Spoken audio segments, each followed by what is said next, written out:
Hello, I am Monica. A few days ago, I discovered something shocking in my friend's room. Okay, so I had a friend named John in my piano class who I thought was gay. I enjoyed hanging out with him. One time, Mom came to pick me up from my piano class. John started asking weird questions about her, like, how old is your mother? Does your father live with you? What does she do for a living? I answered him, but I was truly confused. Once, John suggested visiting me at home. I thought it might be a good idea. I mean, he was just a friend, right? So I invited him to dinner. There was something in the air that didn't feel right. John and Mom were so engaged in their conversation that it felt like I was nothing but another piece of furniture in the room or something. When the evening was finally over, I thanked God for that. But the story was far from over. John started to regularly visit me at home with and without occasion, and he would engage in exceptionally long conversations with Mom every single time.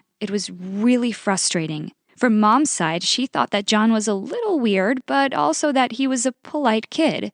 The next time he wanted to visit me, I suggested visiting his house instead. He looked uneasy at my suggestion, but he agreed.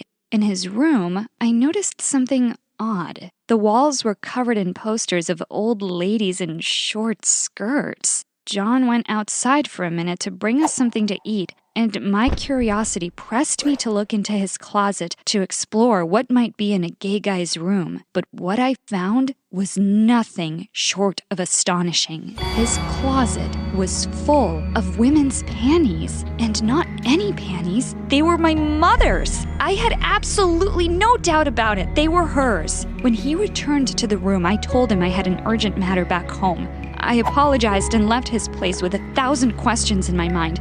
It couldn't be that my mother left those panties at his place. Mom was madly in love with my dad, and she would never cheat on him, especially not with a boy who was almost the same age as her own daughter.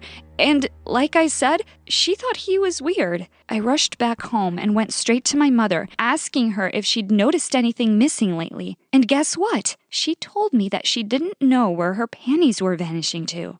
What was going on? Did this mean John liked my mom? It made perfect sense. If John wasn't gay nor attracted to girls my age, it was more than likely that he was into older women, like my mother. That also explained the posters on the walls of his room. How dare he think about my mom in that way? She was my mother, and she was a married woman. He'd used me to get to her. I couldn't control myself, so I went to his house. When he opened the door, his whole family was there, gathered at the table. I didn't care. The only thing I cared about at the time was yelling in his face for what he'd done. I pointed my finger at him and shouted about everything I knew. I concluded with, I know that you are obsessed with my mother and that you took every chance to get into my house to be close to her. Before I knew it, John was lying on the ground motionless.